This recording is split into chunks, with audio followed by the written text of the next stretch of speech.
So. Scheiße. Ich wäre soweit.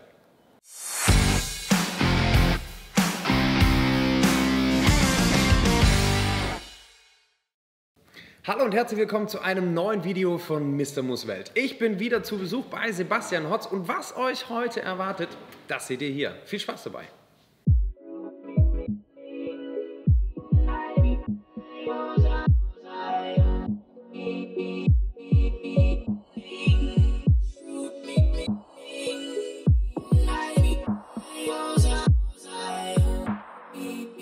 Hier stehe ich nun wieder mit Sebastian Hotz an meiner Seite, der mir heute wieder ein paar Fragen beantwortet. Und heute geht es um das Thema Augenschutz. Ja, gerade auch für mich als Brillenträger auch sehr interessant. Ich hoffe, da kannst du mir bestimmt auch helfen. Aber zuerst vielen, vielen Dank, dass du wieder da bist und die Zeit genommen hast.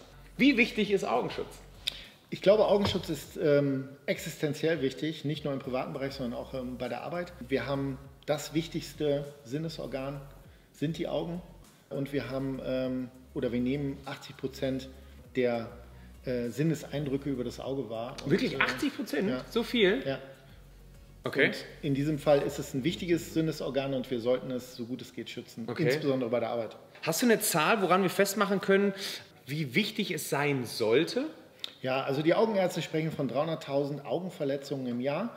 Und im Berufsleben sprechen wir von 70.000 Augenverletzungen pro Jahr. Okay. Und ich glaube, das sagt schon alles, 70.000 Verletzungen im Auge, die sowohl mal glimpflich ausgehen, aber auch mal dazu führen, dass jemand erblindet. Also das ist kein Spaß mehr. Ja. Aber wenn ich mich daran erinnere, beim letzten Video haben wir über Handschutz gesprochen, da waren es glaube ich 30.000, 40.000. So, jetzt haben wir einen deutlichen Sprung nochmal, fast die Hälfte mehr und jetzt haben 70.000. Also es ist doch auch wieder alarmierend ein Stück weit. Ja. Definitiv. Es ist sehr alarmierend und ich glaube, es liegt auch einfach daran, weil die Menschen das noch nicht so bei der Arbeit auf dem Schirm haben, wie wichtig es am Ende ist, das Ganze zu schützen, was ich sehe, also im Grunde meine Augen zu schützen. Durch was werden denn die Verletzungen verursacht? Also wir können mal davon ausgehen, dass es nicht immer die allerschlimmsten Dinge sind, aber es geht schon los mit Staub, Dreck, was mir ins Auge fliegt, kleine Steinchen, geht weiter bis Splitter, Glassplitter, Metallsplitter, bis hin zu Verätzungen durch Gefahrstoffe. Und warum glaubst du, sind die Leute so, gehen zu locker mit dem Thema um, wenn man das so sagen kann? Ich glaube, das ist auch so ein bisschen aus der Historie heraus. Das Thema Augenschutz ist mittlerweile schon ein wichtiges Thema geworden, aber ich habe ganz, ganz viele Anwendungen, die ich nicht dauerhaft durchführe. Das heißt, es sind ein paar Minuten, es sind ein paar Sekunden, wo ich mal etwas benutze, wo ich etwas tue und dann sage ich mir, ach, jetzt muss ich dafür eine Brille aufsetzen, was soll das? Kenn ich. Also muss ich mir an die eigene Nase fassen. Also ich habe zufällig ein Beispiel, entschuldige, dass ich unterbreche, gerne. Aber ich habe mal über Kopf privat etwas kleben wollen und da ist mir ein Tropfen von diesem Kleber ins Auge geträufelt. Hätte ich jetzt auch keine angezogen, weil Kleben ist jetzt nicht so... So, und in dem Moment habe ich gedacht, ach, das wasche ich mal eben raus, aber so schnell konnte ich das gar nicht auswaschen, wie ich dann beim Arzt gelandet bin. Also da hätte mir eine Schutzbrille schon sehr weiterhelfen können. Und das ist immer das, es muss immer erst was passieren, bevor wir was ändern. Ja. Und es wäre natürlich schön, wenn man aus den Erfahrungen, die wir gemacht haben, beziehungsweise du leider gemacht hast, dass das eben nicht mehr passiert. Aber jetzt gibt es eben die Möglichkeit, wie man sich schützen kann und das so gut wie möglich. Und für mich ist natürlich auch die Frage, wie kriege ich denn raus, welcher Schutz für mich am geeignetsten ist, gerade was meine Augen angeht. Da sind wir wieder bei dem Thema, was wir ja in den letzten Videos auch hatten, wo wir gesagt haben, was ist die Ausgangsbasis für die Auswahl der richtigen PSA? Und das ist immer die Gefährdungsbeurteilung.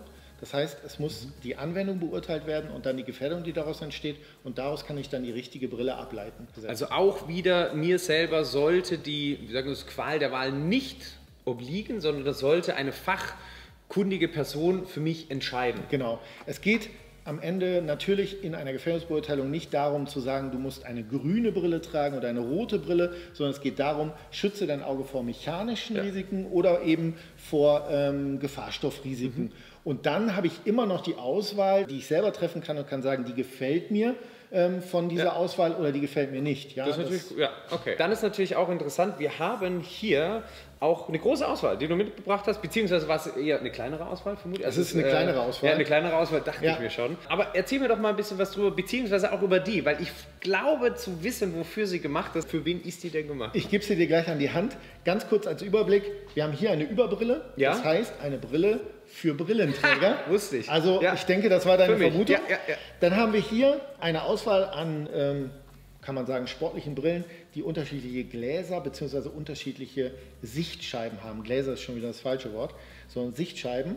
Das sind Polycarbonatscheiben, einmal in klar, einmal in dunkel, einmal in halb getönt. Und was man auch sagen kann, ist, wir bemühen uns natürlich auch nicht nur Einheitsgrößen zu präsentieren unseren Kunden, sondern das ist eine Brille, die für schmale Köpfe geeignet ist. Also wenn ich jetzt Frauen im Einsatz habe, die oft doch schmalere Köpfe haben. Ja, klar, logisch. Gleichzeitig eine sogenannte Vollsichtbrille, die ich hier mal mitgebracht habe für chemische Anwendungen, da wo ich aufpassen muss, dass mir nichts oben oder unten noch reinfließt oder spritzt. Und eine Neuentwicklung, in dem Fall eine Vollsichtbrille mit einem Gesichtsschutz. Insbesondere für Schleifarbeiten sehr, sehr wichtig. Vielleicht noch mal ganz kurz, möchtest du mal probieren? Gerne. Ich dachte, du fragst nie. Teste sie doch mal. Ja. Krass. Ich hätte gedacht, das wäre unangenehmer, ehrlich gesagt.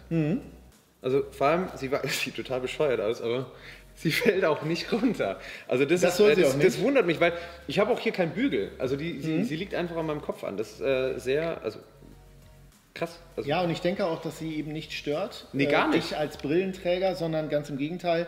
Du hast eine leichte Überbrille, die dir hilft, deine gewohnte Brille weiterhin tragen zu können. Das finde ich sehr, sehr cool. Und sehen zu können. Super. Absolut. Vielen Dank für den Exkurs, vielen Dank für den Ausflug in den Augenschutzbereich. Gerne. Ich sage auch dir vielen Dank, dass du dir wieder die Zeit genommen hast. Sehr gerne. Das war's an dieser Stelle. Ich hoffe, die eine oder andere Frage konnten wir auch für euch klären.